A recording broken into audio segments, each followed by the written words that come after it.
पश्चिम बंगाल में चुनाव हो और फेक वोटर से लेकर अवैध घुसपैठियों और सरकार के हाथों बिक चुके एडमिनिस्ट्रेशन की चर्चा ना हो, ऐसा हो ही नहीं सकता। अगले साल यहाँ पर विधानसभा चुनाव होने हैं, तो आइए राज्य में हो रहे डेमोग्राफिक बदलाव और मतदाता सूची में हो रही गड़बड़ी पर एक नजर डाल लेते हैं। नमस्कार, मैं हूँ विनीता और आप देख रहे हैं द पैम्फलेट। दोस्तों, अगले साल होने वाले विधानसभा चुनाव से पहले भाजपा ने सोमवार को चुनाव आयोग से जिला प्रशासन और नागरिक स्वयंसेवकों को चुनावी प्रक्रिया से तुरंत हटाने के लिए कहा है। भाजपा का आरोप है कि वे पैसे के बदले बांग्लादेशी नागरिकों सहित फर्जी मतदाताओं को मतदाता सूची में शामिल करने में लिप्त हैं। विधानसभा में विपक्ष के नेता और नंदीग्राम के विधायक शुभेंदु अधिकारी ने भी मामले की सीबीआई जांच की मांग की है। भाजपा नेताओं का कहना है कि दक्षिण 24 परगना जिले के काकद्वीप में रोहिंग्याओं को प्रति नाम 10,000 रुपए की रिश्वत लेकर मतदाता सूची में जोड़ा जा रहा है। उन्होंने कहा कि ये एक जिले की अकेली घटना नहीं है, इसी तरह की धांधली कई और जिलों में चल रही है। टीएमसी नेतृत्व के निर्देशों के तहत काम करने वाले प्रशासन का इस्तेमाल मतदाता सूची में फर्जी नाम शामिल करने के लिए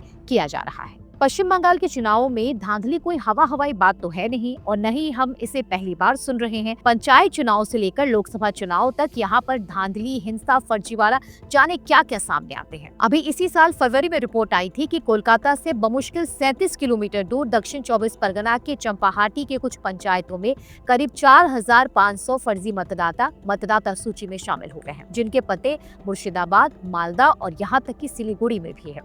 मतदाता सूची में ये उछाल 2024 के लोकसभा चुनाव के बाद के 7 महीनों के बाद देखा गया है। 2024 में ही चुनाव आयोग ने पश्चिम बंगाल की मतदाता सूची में धांधली का खुलासा करते हुए ये बताया था कि राज्य के 11 विधानसभा क्षेत्रों में एक जैसे पहचान नंबर वाले 25,000 से अधिक वोटर कार्डों की पहचान की गई है। यहाँ तक कि अभी कुछ दिनों पहले ही फर्जी मतदाता मामले में डाक विभाग के एक कर्मचारी का नाम सामने आया था। कोलकाता से सटे दक्षिण 24 परगना जिले के काकद्वीप के रहने वाले सैकत दास को बांग्लादेशी नागरिक बताया जा रहा है, जो नामखाना डाकघर में कर्मरत हैं और काकद्वीप के प्रतापादित्य नगर ग्राम पंचायत के दक्षिण गोविंद रामपुर के निवासी हैं। स्थानीय लोगों का दावा है कि सैकत के पिता बांग्लादेश के एक स्कूल में शिक्षक थे। वे अभी भी नियमित रूप से वहां आना जाना करते हैं। जब इनसे पूछताछ की गई तो सैकत ने बयान दिया कि टीएमसी नेता रिश्वत लेकर वोटर कार्ड बनवा देते हैं। साथ ही इस मामले में प्रशासनिक अधिकारियों की मिलीभगत के भी आरोप लगे हैं। राज्य में 15 वर्षों से टीएमसी की सरकार, और अगर आप ये सोच रहे हैं कि जिनकी सरकार है उनका सिस्टम नहीं होगा,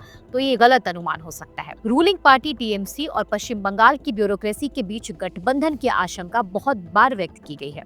सीबीआई, ईडी, चुनाव आयोग, यहाँ तक कि कोलकाता हाईकोर्ट के जज भी कह चुके हैं कि पुलिस और टीएमसी साथ मिलकर काम करते हैं।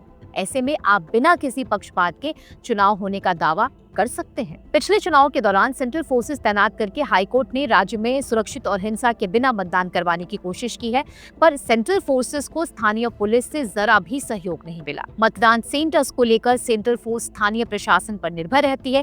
ऐसे में ये रिपोर्ट्स आई थी कि ममता बनर्जी के प्रशासन ने पिछले चुनाव में सेंट्रल फोर्सेस को समय पर मैप ही नहीं दिया, जिससे वो सेंसिटिव जगह जाकर चुनावी हिंसा या मतदान में धांधली रोक सके। ममता बनर्जी और उनके नेता बार बार केंद्रीय एजेंसियों के खिलाफ पश्चिम बंगाल को भड़काते हैं, तो भी इसका कारण धांधलियों की पोल खुलना है।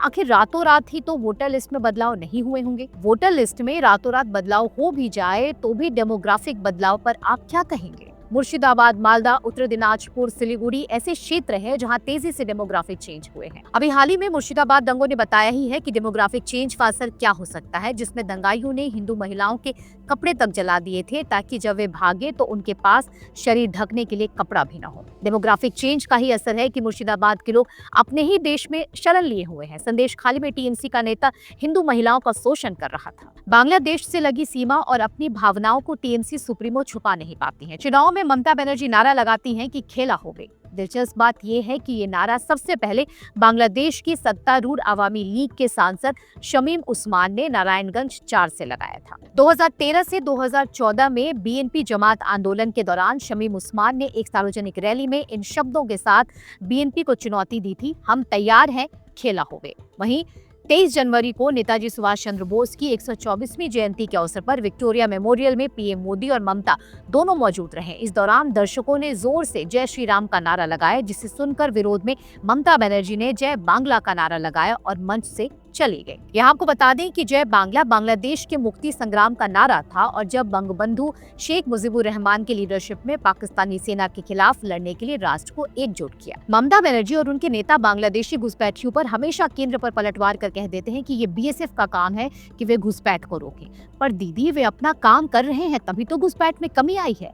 पर राज्य में रह रहे अवैध शरणार्थियों के नाम वोटर लिस्ट में आ रहे हैं, उनका आधार कार्ड बन रहा है, वे अवैध तरीके से भारतीय नागरिक बनाए जा रहे हैं, तो इसमें आपके प्रशासन की कमी है। हर चुनाव में हिंसा, हर चुनाव में धांधली और अब वोटर लिस्ट में गड़बड़ी, ये बताता है कि पश्चिम बंगाल का प्रशासन निष्पक्ष चुनाव करवाने में असमर्थ है। अगर राज्य में निष्पक्ष चुनाव होने हैं तो टीएमसी, ब्यूरोक्रेसी, पुलिस के नेक्सस को तोड़कर या दूर रहकर ही हो सकते हैं। पश्चिम बंगाल विधानसभा चुनाव के लिए क्या राज्य प्रशासन विश्वास योग्य है? इस बारे में आपकी राय क्या है? कमेंट सेक्शन में जरूर बताएं। वीडियो पसंद आए तो लाइक, शेयर एंड सब्सक्राइब करना न भूलें। जय हिंद।